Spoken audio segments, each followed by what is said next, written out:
Daughter होती है वो होलैंड में अपनी मम्मी की कुछ चीजों को ढूंढने वापस जाती है, क्योंकि जब होलैंड में वॉर चल रहा था तब उन्होंने होलैंड को छोड़ दिया था और अपनी जो सारी चीजें थी उन्होंने मिसेस डॉर्लिंग के घर पर रख दी थी। मिसेस डॉर्लिंग उनकी मदर की एक एक्विंटेंस थी, मतलब उनकी मदर उन्हें जानती थी। और अब जब वॉर का टाइम खत्म हो गया है तो अब वो डॉटर अपनी मम्मी की चीजों को ढूंढने वहां पर वापस जाती है। स्टोरी की स्टार्ट में जब हमारी ऑथर मिसेस डॉर्लिंग के घर पर जाती है और वहां पर डोरबेल बजाती है तो वहां से एक लेडी बाहर निकलती है। वो उनसे पूछती है कि क्या आप मुझे अभी भी जानते हो। तभी वो वुमेन उस लड़की को ध्यान से देखती है और फिर कहती है कि नहीं, मैं तुम्हें नहीं जानती हूँ। तभी जो ऑथर होती है वो कहती है कि मैं मिसेस एस की डॉटर हूँ। तभी मिसेस डॉर्लिंग गेट को अपने हाथ से रोकते हुए ताकि वो ज्यादा न खुले, वो कहती है, वो उन्हें सिर्फ देखने लगती है। तभी जो ऑथर होती है उन्हें लगता है कि शायद वो किसी गलत घर में आ गई हैं, क्योंकि उन्होंने भी मिसेस डॉर्लिंग को एक बार ही देखा था, वो भी बहुत छोटे से टाइम के लिए और वो भी बहुत साल पहले। तो हो सकता है वो किसी गलत घर के सामने आ गई हो।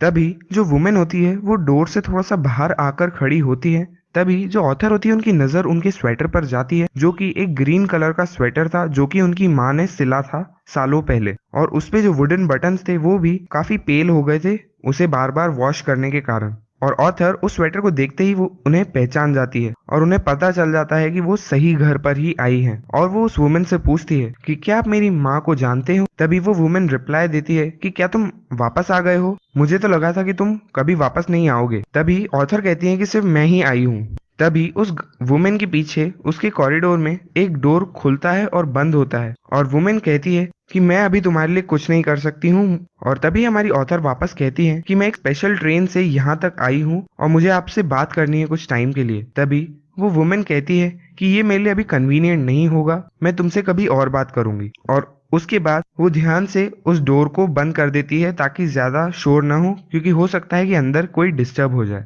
तभी जो ऑथर होती है वो बाहर खड़ी रहती है और उन्हें दिखता है कि साइड की एक विंडो का कर्टन थोड़ा सा हिलता है और उन्हें लगता है कि उन्हें कोई देख रहा था। और फिर वो सोचती है कि शायद वहां पर विंडो पर खड़ा था वो उस वुमेन से पूछ रहा होगा कि क्या हुआ। तभी उस वुमेन ने रिप्लाई किया होगा कि कुछ नहीं हुआ है। तभी ऑथर वापस से उस घर से बाहर जाती है और वहां पर उस घर की नेम प्लेट को वापस देखती है। वहां पर लिखा था मिसेस डॉर्लिंग, जो कि ब्लैक लेटर्स में लिखा था व्हाइट एनिमल के ऊपर, और जस्ट उसके ऊपर उस घर का नंबर दिया हुआ था, वो था नंबर 46। अब इसके बाद जो ऑथर होती है वो वापस स्टेशन की तरफ जाने लग जाती है। और जब वो ऑथर स्टेशन की तरफ जा रही होती है तब उन्हें अपनी माँ की याद आती है, जिन्होंने उसे ये एड्रेस दिया था बहुत सालों पहले। और इसके बाद ऑथर हमें पुराने टाइम की बातों को बताती हैं। वो हमें बताते हैं कि जब वॉर का फर्स्ट हाफ चल रहा था तब रोज उन्हें अपने घर में कुछ ना कुछ चेंजेस दिखते थे। उन्हें रोज लगता था कि उनके घर में से कुछ ना कुछ सामान गायब होता जा रहा है। तो वो जाकर अपनी माँ से पूछती है कि हमारे घर का सामान कहाँ जा रहा है।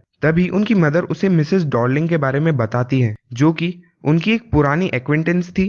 मतलब जो मिसेस डॉर्लिंग थी और उनकी मदर थी वो एक दूसरे को काफी सालों पहले जानते थे और अभी रिसेंटली वो वापस मिले थे। और उसके बाद से वो रेगुलरली एक दूसरे से मिलते रहते थे।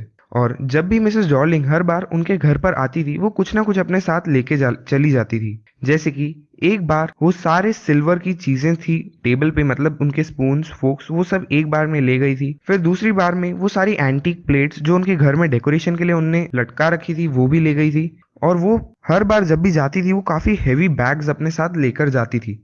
और तभी जो ऑथर होती हैं वो अपनी मदर से पूछती हैं कि आखिर ये हमारा सामान क्यों लेके जा रही हैं। तभी उनकी मदर कहती है कि ये उन्होंने ही हमें सजेस्ट किया था और हमें इंसिस्ट किया था कि वो हमारे घर की सारी चीजों को बचाना चाहती हैं, क्योंकि वॉर के टाइम में हो सकता था कि उन्हें कभी भी घर को छोड़कर वहां से जाना पड़े, उस ऑथर को और उनकी मदर को। और उनके घर में काफी सारी प्रीशियस थिंग्स थी, तो ऐसे टाइम में वो सब उनके घर में पीछे ही छूट जाती। तो इसीलिए वो मिसेस डॉर्लिंग हर बार अपने घर पर कुछ ना कुछ उनके घर से ले जाती थी ताकि वो वहां पर उसे सेफ रख सके।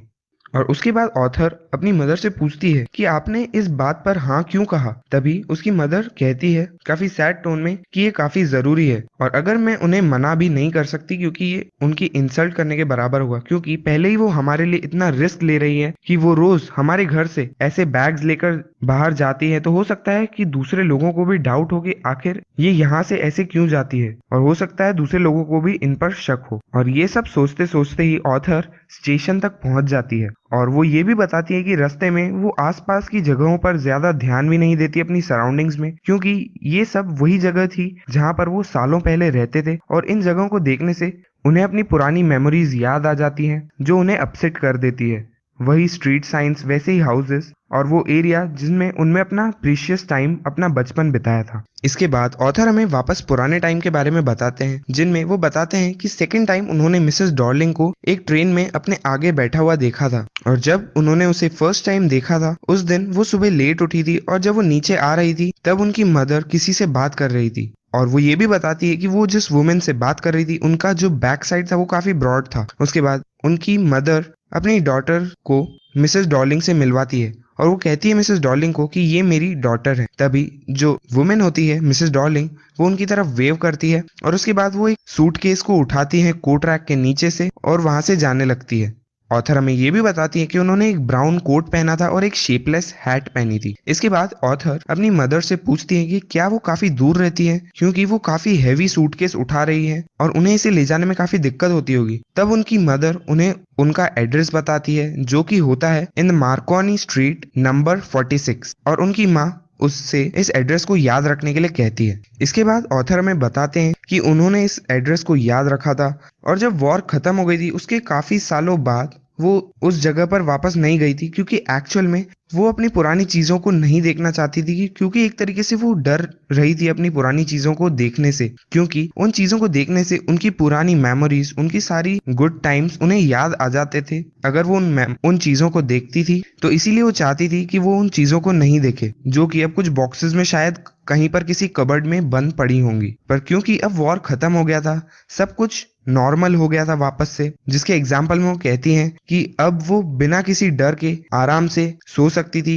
सोने के लिए उनके पास एक बेड था। जब वो अपने रूम से बाहर देखती थी तो वापस एक नॉर्मल डे की तरह दिखता था, क्योंकि अब वॉर ओवर हो चुका था। और एक दिन वो नोटिस करती है कि वो क्यूरियस होती है कि उनकी सारी चीजें जो उन्होंने उस एड्रेस पर छोड़ दी थी वो सभी अभी भी वहीं पर है। और फिर वो सोचती है कि जब पहली विजिट मिसेस डॉर्लिंग के हाउस पर उनकी फेल हो गई थी तो अब वो एक और बार जाकर ट्राई करेंगी। इस बार जब वो उनके घर पर जाती है और डोरबेल रिंग करती है तो एक गर्ल जो कुछ 15 इयर्स ओल्ड थी वो डोर को ओपन करती है। फिर ऑथर उनसे कहती है कि क्या उनकी मदर घर पर है। तभी वो लड़की कहती है कि नहीं, अभी उनकी मदर कुछ काम से बाहर गई है। तभी जो ऑथर होती है वो कहती है कि कोई बात नहीं, मैं थोड़ी देर उनके लिए वेट करती हूँ, और वो उस लड़की के साथ उस घर के अंदर जाती है। और जो लड़की होती है वो भी उन्हें रास्ता दिखाती है लिविंग रूम तक का। जब वो पैसेज से जा रही होती है तब उनकी नजर एक ओल्ड फैशन आयरन हानुका पर जाती है, जो कि एक्चुअल में कैंडल होल्डर होता है। और इसके बाद ऑथर हमें बताती है कि वो इस टाइप का कभी यूज नहीं करते थे,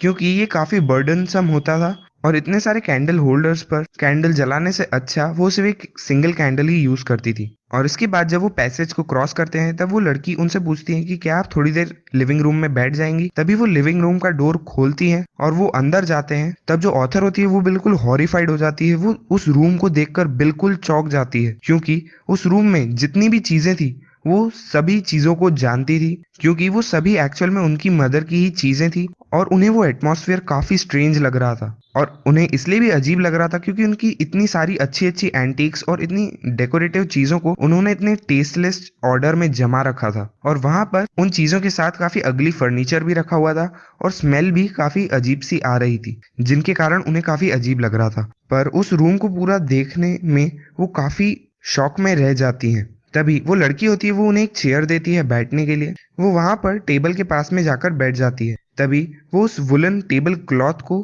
देखती है, उसे रब करके देखती है अपनी फिंगर्स के बीच में। और ये जो टेबल क्लॉथ था वो भी एक्चुअल में उनके ही घर का था, उनकी ही मदर का था। तभी वो सोचती है कि ये जो टेबल क्लॉथ है, इनकी जो लाइन्स है, अगर हम इसको फॉलो करेंगे तो वहां पर एक बर्न मार्क आएगा जो शायद अभी तक किसी ने रिपेयर नहीं किया होगा। तभी वो लड़की उनसे कहती है कि मेरी माँ जल्दी ही घर वापस आ जाएगी, तब तक मैं आपके लिए एक चाय का कप बना देती हूँ। और तभी वो लड़की टी टेबल पर जाती है एक चाय का कप रेडी करने के लिए। तभी ऑथर नोटिस करती हैं कि वो जो लड़की थी उनका भी पैक उनकी माँ की तरह ही काफी ब्रॉड था। और जब वो कप में एक टी पॉट से टी को डाल रही होती है, जो कि एक व्हाइट कलर का टी पॉट होता है जिस पर एक गोल्डन बॉर्डर होती है लिड पर, ऑथर ये भी नोटिस करती हैं कि वो भी एक्चुअल में उनकी ही माँ की चीजों में से एक था। तभी उनके अंदर से उन्हीं को एक आवाज आती है जिसमें वो कहती है अपने आप से कि ये काफी सुंदर बॉक्स है, जो कि उन्हें काफी स्ट्रेंज वॉइस लगती है अपने आप की, और उन्हें एक्चुअल में सब कुछ ही काफी स्ट्रेंज लग रहा था उस रूम में, क्योंकि उनकी काफी सारी पुरानी मेमोरीज भी रिवाइव हो रही थी उन चीजों को देखकर। तभी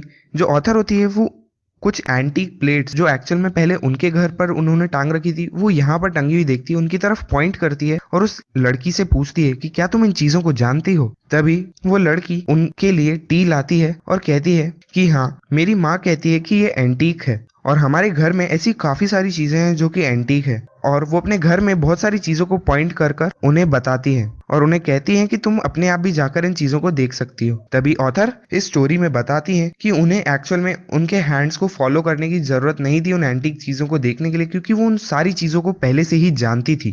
तभी वो टी टेबल पर रखी हुई चीजों को देखती है और उन्हें याद आता है कि जब वो एक छोटी बच्ची थी तब वो वहां पर एक एप्पल रखती थी हमेशा प्यूटर प्लेट के ऊपर उस टेबल को सजाने के लिए। तभी वो लड़की उनसे कहती है कि हम इन चीजों को हर टाइम यूज करते हैं और हमने एक बार उन एंटीक प्लेट्स जो वहां पर टंगी हुई है उनमें भी खाना खाया था, क्योंकि मेरा काफी मन था एक बार उन प्लेट्स में खाना खाने के लिए, पर ऐसा कुछ स्पेशल नहीं था, वो प्लेट्स ही हैं, बिल्कुल नॉर्मल ही हैं। और तभी जब वो टेबल क्लॉथ पर अपना फिंगर पहले रब कर रही होती है, अब उन्हें एक बर्न मार्क भी मिल जाता है उस टेबल क्लॉथ पर। और जब वो टेबल क्लॉथ पर अपनी फिंगर्स को रन कर रही होती है तभी वो गर्ल उन्हें काफी क्वेश्चनिंगली देख रही होती है। तभी ऑथर उनसे कहती है कि इन सब प्यारी प्यारी चीजों को तुम अपने घर में रोज रोज देखते हो, अब तो तुम्हें इनकी आदत हो गई होगी और अब तो तुम्हारा शायद इन पर इतना ध्यान भी नहीं जाता होगा। और हमारा ऐसी चीजों पर वापस ध्यान तभी जाता है जब हम इनमें से कुछ चीजों को या फिर खो देते हैं या फिर वो कुछ डैमेज हो जाती है, एज एन एग्जाम्पल। और इसके बाद ऑथर हमें बताती है कि ये भी उन्हें एक अननेचुरल साउंड सुनाई दिया उनकी अपनी वॉइस से, और उसके बाद उन्होंने कंटिन्यू किया वापस से कहना कि मुझे याद है एक बार मेरी माँ ने मुझे सिल्वर पॉलिश करने के लिए नीचे बुलाया था। ये काफी पुरानी बात है और शायद उस दिन मैं बीमार थी या मैं दिन में काफी बोर हो गई थी, इसीलिए उन्होंने मुझे बुलाया था और उस टाइम मैं घर पर ही थी। और उन्होंने ये क्वेश्चन उनसे पहले कभी भी नहीं किया था या इस काम के लिए उन्हें कभी भी नहीं बुलाया था। तभी ऑथर उनसे अपनी माँ से जाकर पूछती है कि आप कौन सी सिल्वर की बात कर रहे हो। तभी उनकी माँ उन्हें रिप्लाई देती है काफी सरप्राइजिंग टोन में कि जो हमारे सारे टेबल पर स्पून्स हैं, फोक्स है और नाइव्स हैं, मैं उन्हीं की बात कर रही हूँ, वो सारे सिल्वर के ही हैं। तभी ये बात काफी स्ट्रेंज लगती है ऑथर को कि उनको पता ही नहीं था कि अभी तक वो जो कटलरी यूज कर रहे थे रोज का खाना खाने में वो सब सिल्वर की बनी हुई है। और ये सुनते ही जो लड़की थी जिन्हें ऑथर ये सब बता रही थी उन्हें हंसी आ जाती है। तभी ऑथर कंटिन्यू करती है कि मैं शर्त लगा सकती हूँ कि तुम्हें भी ये पहले नहीं पता होगा। और ऑथर उन्हें देखने लगती है और तभी वो लड़की उनसे क्वेश्चन करती है कि क्या हम जिसमें खाना खाते हैं आप उनकी बात कर रहे हैं। तभी ऑथर कहती है कि हाँ, मैं उन्हीं की बात कर रही हूँ। तभी वो लड़की साइड बोर्ड की तरफ जाती है और वो एक ड्रॉर को ओपन करने लगती है जिनमें उन्होंने कटलरी रख रखी थी, क्योंकि उन्हें भी नहीं पता था। तभी जब वो देख रही होती है वो लड़की अपने कटलरीज को, तभी उन्हें याद आता है कि उन्हें एक ट्रेन कैच करनी है वापस से अपने घर जाने के लिए। तभी ऑथर वहां से जाने लगती है। तभी वो लड़की उनसे पूछती है कि क्या आप मेरी मदर के लिए थोड़ी देर और वेट नहीं करेंगे। तभी ऑथर उनसे कहती है कि नहीं, मैं काफी लेट हो गई हूँ, मुझे अभी जाना ही होगा। और तभी वो उनके घर से बाहर जाने लगती है पैसेज से ही। तभी वो जो गर्ल होती है वो उस ड्रॉर को पुल करती है और कहती है कि मैं अपने आप ही देख लूंगी इनसे। तभी ऑथर उन्हें कहती है कि मैं अपने आप ही बाहर चली जाऊंगी। और जब वो बाहर जा रही होती है पैसेज से तब उन्हें कुछ स्पून्स के टकराने की आवाज आती है जो कि वो लड़की देख रही होती है। और उसके बाद वो उस घर से बाहर चली जाती है। और जब वो उस रोड को क्रॉस कर रही होती है तब उन्हें उस रोड के कॉर्नर पे एक नेम प्लेट दिखती है जिसपे लिखा होता है मार्कोनी स्ट्रीट। और उसी स्ट्रीट पर अब वो कंफर्म थी कि वो एड्रेस नंबर 46 जो था वो एड्रेस बिल्कुल सही था। पर अब वो कहती है कि अब वो इस एड्रेस को बिल्कुल भी याद नहीं रखना चाहती है, क्योंकि ये सारी चीजें उन्हें अपने बचपन की यादें वापस याद दिला देती है, एक ऐसी लाइफ के बारे में जो बहुत अच्छी थी और जिन्हें अब वो खो चुकी है। और वो ये भी कहती है कि अगर वो उन सब चीजों को वापस भी ले जाती है तो वो उन सब चीजों का क्या करेंगी, क्योंकि अब वो एक स्मॉल रेंटेड हाउस में रहती है और अब इतनी जगह भी नहीं है वहां पर उन सब चीजों को रखने के लिए। और वो ये भी बताती है कि वो काफी छोटा सा हाउस था और उनके घर में काफी छोटे छोटे ड्रॉर थे, काफी नैरो ड्रॉर थे जिनमें वो काफी कम चीजें ही रख सकती है, जैसे कि कुछ कटलरी ही अपने साथ रख सकती हैं। तो उन्होंने अपने आप से ये प्रॉमिस किया कि अब वो इस एड्रेस को भूल जाएंगी और ये ही उनके लिए सबसे आसान चीज होगी और वो अब यहाँ पर पलटकर वापस कभी नहीं आएंगी। तो इसी के साथ खत्म होती है ये स्टोरी द एड्रेस।